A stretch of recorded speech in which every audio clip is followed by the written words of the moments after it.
Would you please welcome Sheryl Crow and Melissa Etheridge?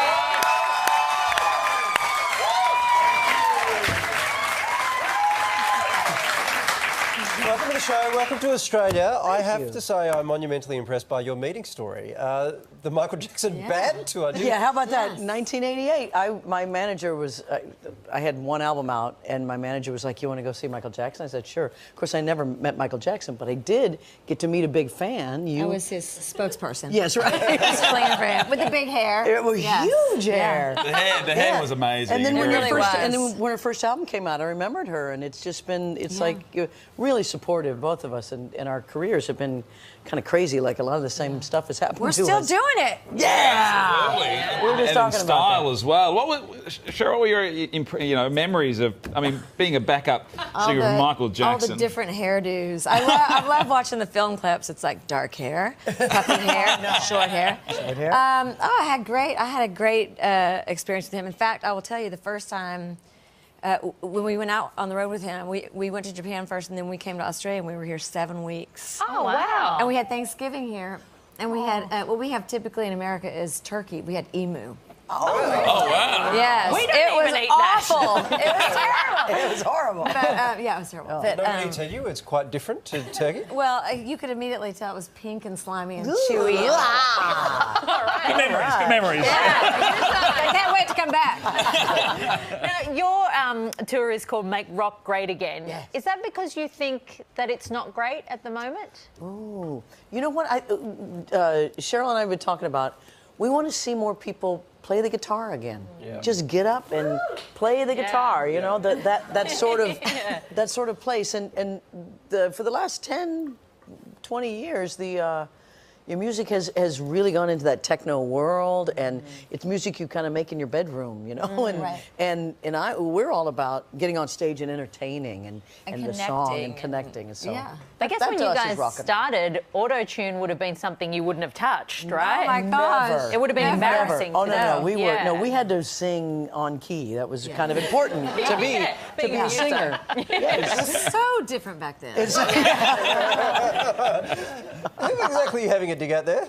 What? Who exactly are you having a dig at there? No one. Names!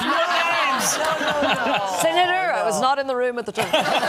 No. So amazing this is a double bill, right? Do you guys fight over who gets to go first? Who gets, like, is there... We don't really care. I mean, honestly, I have kids. Yeah, and so and the show is long because we're both doing, you know, our big sets, full sets. So she's starting out, so she gets home with her kids, and then she gets up and goes and visits kangaroos and things. The first night I closed, and the next day I was like, Melissa, how do you feel about you closing so I can get up with my kids and go do things? What have you done with the kids since you've been here?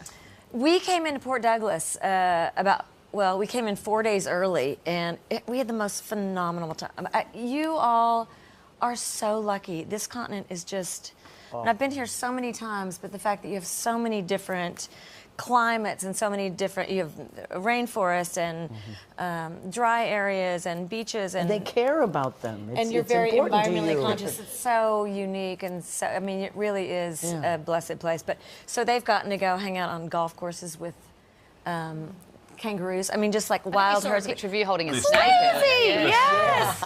Oh, there you are. Look at you being all brave for your boss. I've just given birth to my first snake.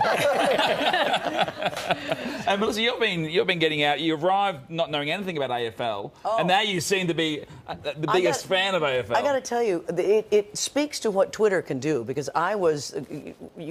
flying here from America takes a week, I think. I don't know.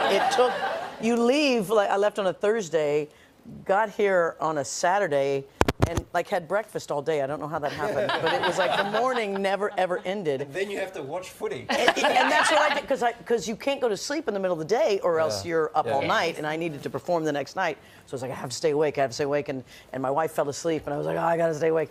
And I love American football. I grew up with Kansas City Chiefs, and my father, and the football, and so I started. I said, "What are they doing?" And I started trying to figure it out, and I did. I started. Okay, and when they catch the ball, they get to kick it. I'm starting to understand this, and then, but the sheer athleticism, and so I started tweeting, "Wow, this is pretty cool." And the next thing you know, I mean, I hashtag footy. I'm getting tweets from footy players around the world telling me, and I ended up meeting look at this. There we go. Yeah, I met like Sheryl Crows, I think they're called now. Well, they were the first. And tomorrow I get to meet the Demons, the women's, the AFL. Yes. So Collingwood is who you want. Collingwood's is that was the game I watched. I watched the Giants versus the Pies. Yeah. And it was really close. It was a really great game on Saturday. Enjoy the rest of the footy, the rest of your time here in our country. To find out where you can see Sheryl and Melissa on tour, head to the links page on our website. It's been an absolute pleasure. Would you please thank Melissa and Sheryl?